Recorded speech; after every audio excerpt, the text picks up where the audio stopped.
आज के इस वीडियो में क्लास 10th इकोनॉमिक्स जिसे हिंदी में अर्थशास्त्र कहते हैं उसके चैप्टर 1 के 20 बहुत ही महत्वपूर्ण ऑब्जेक्टिव प्रश्नों को पढ़ने वाले हैं जो कि बोर्ड परीक्षा 2025 के लिए काफी ज्यादा महत्वपूर्ण है। तो इस सभी प्रश्नों को आपको हर हाल में बहुत ही अच्छे तरीके से याद जरूर कर लेना है। तो आइए आज के इस वीडियो में इन सभी प्रश्नों को अच्छे से पढ़िए और वीडियो को शुरू से लेकर अंत तक जरूर देखिए ताकि आपको सभी प्रश्न अच्छे से समझ में आए और याद हो सके। पहला क्वेश्चन है आप लोगों के लिए, भारत में योजना आयोग का गठन कब किया गया था? भारत में योजना आयोग का गठन कब किया गया था? आपके पास चार ऑप्शन है। भारत में योजना आयोग की स्थापना 15 मार्च 1950 ईस्वी को किया गया था। तो इसका ऑप्शन ए 100% करेक्ट आंसर हो जाएगा। ठीक, अगला प्रश्न, भारत में प्रथम पंचवर्षीय योजना की शुरुआत कब हुई? तो भारत में प्रथम पंचवर्षीय योजना की शुरुआत 1951 से शुरू हुआ और 1956 तक चला था। तो शुरुआत पूछा जा रहा है यहाँ पर, तो शुरुआत कब हुआ था? ऑप्शन बी इसका करेक्ट आंसर हो जाएगा, 1951 ईस्वी में। अगला प्रश्न है, भारत की आर्थिक व्यवस्था है, मतलब भारत की आर्थिक व्यवस्था क्या है? तो इसका सही आंसर हो जाएगा ऑप्शन सी, भारत की आर्थिक व्यवस्था मिश्रित है। ठीक, चलिए अगले प्रश्न की तरफ बढ़ते हैं। 4 नंबर क्वेश्चन है, भारत में नीति आयोग की स्थापना कब हुई? भारत में नीति आयोग की स्थापना कब हुई? Option A 2013, option B 2014, option C 2015 और ऑप्शन डी 2016 है। तो नीति आयोग की स्थापना 2015 ईस्वी में हुआ था। तो इसका सही आंसर ऑप्शन सी हो जाएगा, 2015 ईस्वी में। और हाँ, ये सभी प्रश्न जो है सारे बहुत ही महत्वपूर्ण है, तो इसलिए आप सभी को इन सभी प्रश्नों को याद करते जाना है।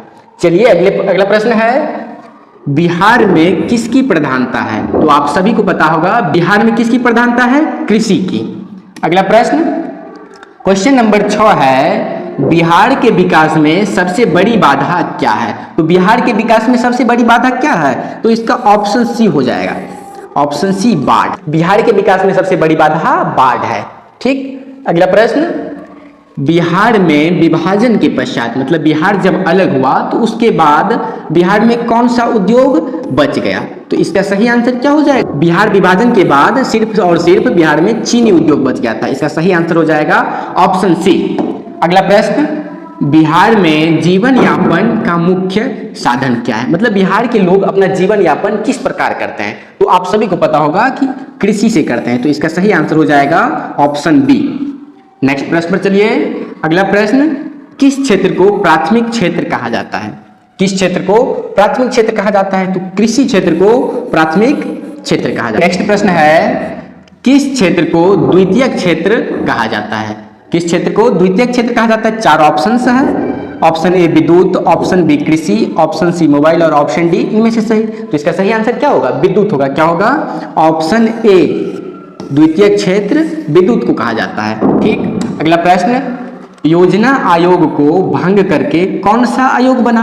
तो योजना आयोग को भंग कर नीति आयोग बना। तो इसका सही आंसर क्या हो जाएगा? ऑप्शन ए, योजना आयोग को भंग कर नीति आयोग बना था। अगला प्रश्न, योजना आयोग के अध्यक्ष होते हैं, मतलब योजना आयोग जो होते हैं उनके अध्यक्ष कौन होते हैं? तो इसका सही आंसर प्रधानमंत्री हो जाएगा। Option C will be the correct answer of this question. ठीक, चलिए अगला सवाल, अर्थव्यवस्था होती है, मतलब अर्थव्यवस्था कितने प्रकार की होती है? तो अर्थव्यवस्था 3 प्रकार की होती है। तो पहला हो जाएगा पूंजीवादी अर्थव्यवस्था। क्या हो जाएगा? पूंजीवादी अर्थव्यवस्था। फिर 2 नंबर समाजवादी अर्थव्यवस्था। क्या हो जाएगा? समाजवादी अर्थव्यवस्था। और 3 नंबर मिश्रित अर्थव्यवस्था। तो आप सभी को अच्छे से याद रखना है कि अर्थव्यवस्था मुख्यतः कितने प्रकार के होते हैं? 3 प्रकार के, पूंजीवादी अर्थव्यवस्था, समाजवादी अर्थव्यवस्था और मिश्रित अर्थव्यवस्था। ठीक, चलिए अगला प्रश्न, राष्ट्रीय विकास परिषद का गठन कब हुआ?